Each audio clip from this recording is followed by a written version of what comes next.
అని చెప్పిన ప్రతి మాట మంత్రంలా మనకు తీసుకొస్తే వివేకానంద వాంగ్మయం ఒక విస్తారం అవుతుందండి. విస్తారమై ఉంది. అంతేకాదు ఒక మిత్రుడితో చెప్తాడు, 1500 సంవత్సరాలకి సరిపడా సంపదనిచ్చానయ్యా అన్నాడు. ఇది తెలుసుకోవాలి. 100 సంవత్సరాలకు సరిపడా సంపదన ఇచ్చాడు. అంటే ఒక మహాత్ముడు అవతరించి ఏం చేయాలో అవతారకారి అంతా సాధించేశాడు. మీరు గమనించండి, ఇక్కడ గ్రంథరచన చేశాడు, ప్రపంచం మొత్తాన్ని ప్రభావితం చేశాడు, మన దేశపు ధర్మాన్ని ఇతర దేశాలు గౌరవించి నెత్తికెత్తుకుని సంస్థలు స్థాపించుకుని కొనసాగించేటట్టు చేశాడు. దానికి తోడు ఇక్కడ యువతను ప్రభావితం చేశాడు. వారు అధ్యయనం చేయడానికి కావలసిన విజ్ఞాన రాశిని పెట్టాడు. దాన్ని ప్రచారం చేయడానికి కావలసినటువంటి ఆచార్యులను తయారు చేశాడు. ఒక వ్యవస్థని ఏర్పాటు చేశాడు. రామకృష్ణ మఠం, రామకృష్ణ సేవా సంఘం, గృహస్థులది సేవా సంఘం, సన్యాసులది మఠం. ఈ రామకృష్ణ మిషన్ తరపున భారతదేశం అనేక చోట్ల అనేక కార్యకలాపాలు ఏర్పాటు చేశారు. అతి తక్కువ కాలంలో ఇంత వ్యవస్థని ఏర్పాటు చేశాడు. అంతా చేసిన తర్వాత గురువులు నన్ను ఎందుకు పంపించారో, ఏది ప్రేరేపించారో ఆ పని పూర్తి చేశాను. ఇంకా ఈ ఆట చాలు, ఇప్పటి వరకు చాలా ఆడుకున్నాను, నేను ఆ ఆటలో అందించింది లోకం స్వీకరించని, కానీ దాన్ని అర్థం చేసుకోవడానికి ఇంకా చాలా కాలం పడుతుంది అన్నాడు. అంతేకాదు ఒక వివేకానందుడు ఉంటే ఈ వివేకానందుడు ఏం చేశాడో అర్థం చేసుకోగలిగేవాడు అన్నట్టు ఆయన. వివేకానంద అర్థం చేసుకోవాలంటే వివేకానంద లాంటి వాడే అర్థం చేసుకోగలడు అనే మాటను చెప్తూ కొంత మౌనం వహించి, కాలాంతరంలో ఎంతో మంది వివేకానంద ఉద్భవిస్తారు కదా అనొక్క కూడా మాట అన్నారు. అంతేకాకుండా ఆయన ఎక్కువ సమయం గురువుని కాళీని ఇద్దరిని తలంచుకుంటూ గడిపెట్టండి. జై ప్రభో నడిచేవారు. అంతేకాదు అమ్మా అమ్మా అమ్మా అరుపు. మూడవ అరుపు ఏంటంటే శివ శివ శివ. ఇవే ఆయనకి నుంచి ఎప్పుడు వచ్చేటండి. అంతేకాదు గురువులు ఒకప్పుడు ఒక మాట అన్నారు, అంటే రామకృష్ణ పరమహంస తాను చెయ్యవలసిన పని చేసిన తర్వాత నరేన్ నిర్వికల్ప సమాధిలో లయించిపోతాడు, తాను ఎవరిని గ్రహించిన తర్వాత అతడు దేహంలో జీవించడు అని నరేంద్ర గురించి రామకృష్ణ పరమహంస అన్న మాట గుర్తుండి ఉంటుంది చాలా మందికి. ఆ మాట అందుకే ఎవరు ఈయన దగ్గర మాట్లాడారు, కానీ మీరు ఎవరో తెలుసుకున్నాను ఎవరో అడగరండి. ఈయన తన గురించి తెలుసుకున్నాను అంటే ఇంకా పూర్తి అయిపోయిందని అర్థంట. కానీ ఈ రోజుల్లో ఆయన హఠాత్తుగా అడిగేసేట మీరు ఎవరై ఉండేవారో తెలుసుకున్నారా అని.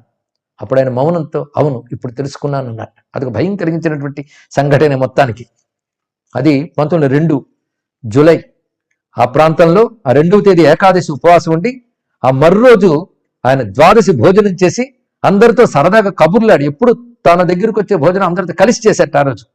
ఆ సాయంకాలం వేళ సంస్కృత వ్యాకరణం పిల్లలకి తాను నేర్పాడు. ఆ రోజున సిద్ధాంత కౌముది పాఠం నేర్పాడు. సంస్కృతంలో మహాపండితుడు కదా.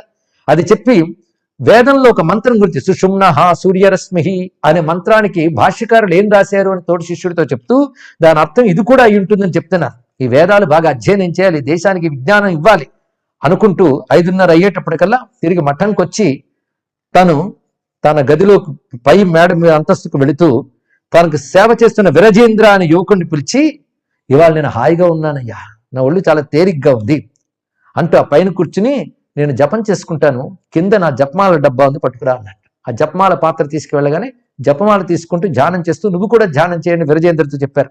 అలా ధ్యానం చేస్తున్నారు. సాయంత్రం 6:30 అయింది. ఆ ధ్యాన స్థితిలో వెళ్ళారు. అప్పుడు తలుపులన్నీ తెరవమన్నారు. గాలి బాగా వీచాలి, ఉక్కపోస్తున్నట్టుంది. అక్కడ వ్యక్తిని పిలిచి తలకి విసరవయ్యా అన్నారు. ఆయన ఉక్కపోస్తుందని ఆయన విసురుతున్నాడు. ఈయన క్రమంగా ఇంకా చాలు విసరనక్కర్లేదు అని చెప్పి కాస్త కాళ్ళు ఒత్తు అన్నట్టు ఒక శిష్యుని ఆయన కాళ్ళు ఒత్తుతున్నాడు. ఈయన ఎడం వైపు పడుకున్నారు. జపమాల మాత్రం చేతిలోనే ఉందండి. ఆయన దృష్టి ఎటు వెళ్ళిందో అలా క్రమంగా మౌనంలోకి వెళ్ళిపోయారు. ఒక దీర్ఘశ్వాస 2 పర్యాయాలు వచ్చిందిట. ఆయన సమాధిలోకి వెళ్ళారేమో అని విరజేంద్ర అనుకున్నాడు. కానీ ఎప్పటికైనా కదలలేకపోయటం వల్ల అద్వైతానంద మొదలైన వాళ్ళని పిలుచుకుని వెళ్ళారు. వాళ్ళందరూ వాళ్ళ నాడీ స్పందన చూశారు, ఆగిపోయింది. ఎందుకంటే సమాధి స్థితిలో ఉన్నప్పుడు ఒక్కొక్కప్పుడు నాడి కూడా ఆగుతుంది, మళ్ళీ లేస్తారు. అయితే సమాధుల మగ్నులైన వాడిని తిరిగి బయటకు తీసుకురావాలంటే వారు దేన్ని ధ్యానిస్తూ సమాధులకు వెళ్ళారో దానికి సంబంధించిన అంశం బయట వినబడాలి. అందుకే రామకృష్ణ పరమహంస పేరు 10 మార్లు అన్నట్టు, కాళీదేవి పేరు 10 మార్లు అన్నారు. అయినా స్పందన రాలేదు. వెంటనే అక్కడ బోధానంద భోరుము నేర్చెట్ట వైద్యుని తీసుకొచ్చి చూపించారు. అప్పుడు ఆ వైద్యుడు చెప్పిన మాట వినగానే ఆయన మీద పడిపోయి బ్రహ్మానంద ఒక మాట అంటున్నారు, మహోన్నతమైన హిమాలయం మాయమైపోయింది అన్నాడు.